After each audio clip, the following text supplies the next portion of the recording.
Hello there, team. Hey, in this quick video, we're going to be using the USB memory stick option in a FlexEdge as a external read-write hard drive, if you will.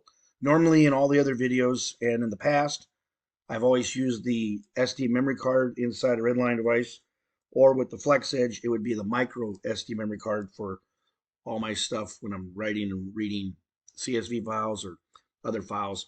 But in this case, we have a customer that would like to use a USB memory stick such they can plug it into a DA70 and have it read and write to that on the DA70. So right now, I just want to show you that I've got this memory stick connected to my laptop, and I've got some files on here, and I'm basically just building on the old saltwater disposal site application I wrote many years ago.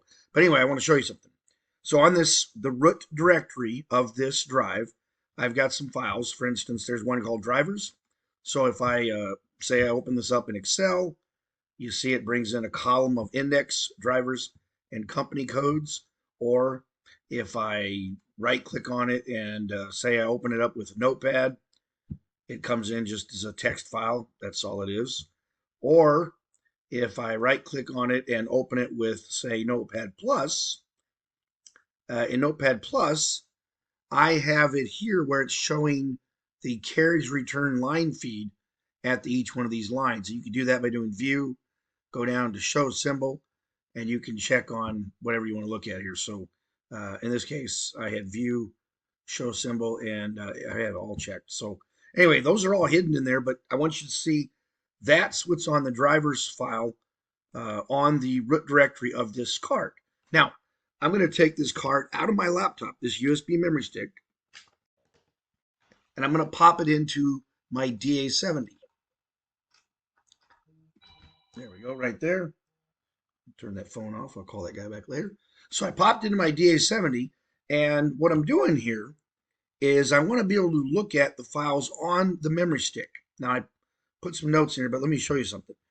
If I go over to the lower right-hand corner and go to System, expand the functions tree, and then if you expand the file category, for instance, let's look here. There's a function here, for instance, open file. Let me right click on open file and do show help info. And of course, that takes you to the PDF in Crimson 3.2. Keep in mind, I'm doing this in Crimson 3.2. And the part I want you to see is this section here. Okay? So there's three things to pick up on. The H file, or the name of the file. If you don't put a letter, it's going to be the internal memory. If you want to use the memory stick, which is what I'm doing here, that's going to be the D drive.